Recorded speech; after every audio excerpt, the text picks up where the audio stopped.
شاید آپ کے یہاں بھی ایسا ہوتا ہوگا، مجھے نہیں معلوم ہے کہ قبر کے اندر کیوڑا چھڑکتے ہیں، قبر کے اندر کیوڑا چھڑکا جاتا ہے۔ میرے بھائیوں، جو کیوڑا آپ قبر کے اندر چھڑک رہے ہیں اس سے خوشبو کم، لیکن اس میت کا کفن زیادہ گندا ہو رہا ہے۔ خوشبو کم ہو رہی ہے اور میت کا کفن زیادہ گندا ہو رہا ہے۔ ارے کیوڑا آپ کا چھڑک رہے ہیں جو میت کے اعزاز کی چیز تھی، توجہ کریے گا، جو میت کے لیے اعزاز کی چیز تھی، انعام کی چیز تھی، اس کے لیے جو عزت کی چیز تھی، جو خوشبو جتنی جائز تھی، جتنی مسنون تھی، وہ خود نبی بتا کر چلے گئے ہیں یہاں کافور لگانا ہے، یہاں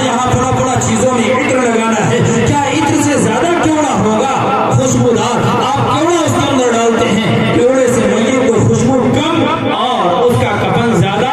گندا ہو جایا کرتا ہے، اس کا کفن اور گندا ہو جایا کرتا ہے۔ تو اس کیوڑے کی کوئی ضرورت نہیں ہے۔ میں کچھ چھوٹی چھوٹی باتیں بھی آپ کے سامنے اس کی وضاحت کرتا ہوں، کیونکہ اکثر جب ہم پڑھے لکھو گھر کے گھرانے میں جب کسی کا انتقال ہوتا ہے تو آپ دیکھیں گے کیوڑا چھڑکا جاتا ہے ایسا۔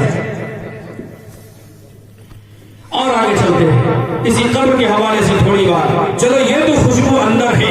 ہو سکتا ہے 1-2 منٹ کے لیے کچھ خوشبو 2-4-10 منٹ کے لیے میت کو محسوس بھی ہو جائے، لیکن اوپر سے جو کونٹل 2 کونٹل مٹی رکھی ہوئی ہے بابا کے اوپر اور پھر پکی فرش بنی ہوئی ہے، اوپر سے جو آپ گلاب کا ہار چڑھا رہے ہیں، کیا اس کی خوشبو اندر پہنچ رہی ہے؟ اگر نہیں پہنچ رہی ہے تو پھر اللہ کی نعمت کو آپ ضائع کر رہے ہیں۔ اگر آپ کسی اللہ کی نعمت کو ایسے ہی ڈال دیں اور وہ ضائع ہو جائے، کسی استعمال میں نہ آئے، تو اسے ضائع کرنا بولتے ہیں، اسے استعمال میں لانا نہیں بولتے ہیں۔ ہار کو آپ نے پہن لیا، ہم نے پہن لیا، خوشبو ہمیں ملی، خوشبو آپ کو مل گئی ہے، کچھ آپ بھی اچھے ہو گئے، خوبصورت لگنے لگے، آپ کو بھی تھوڑا سا دل میں مزہ آ گیا کہ میں نے ہار پہنا ہوا ہے اور دیکھنے والے کو بھی اچھا لگ گیا۔ لیکن اگر آپ نے قبر کے اوپر ڈالا ہوا ہے، یاد رکھو میرے بھائیوں، اگر قبر کے اندر کوئی بندہ دفن ہے تو 2 میں سے ایک ہی چیزیں ہوں گی، یا تو وہ بندہ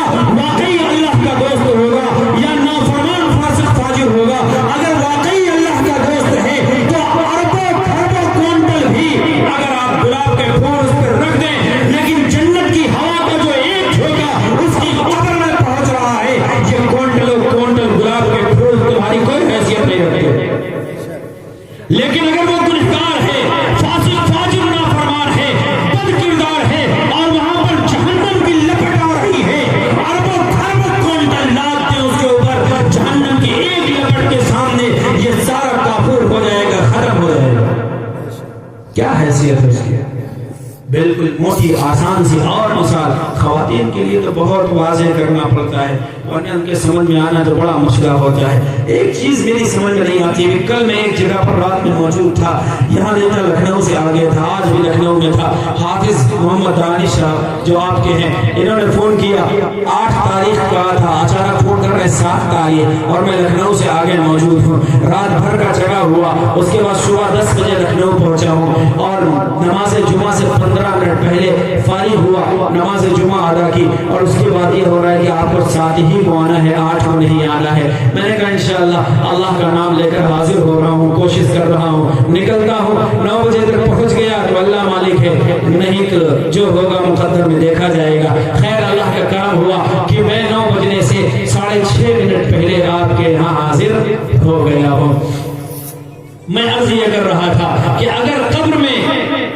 جہنم کے عذاب کی لپٹ آ رہی ہے تو کیا فائدہ ہے کوئی فائدہ؟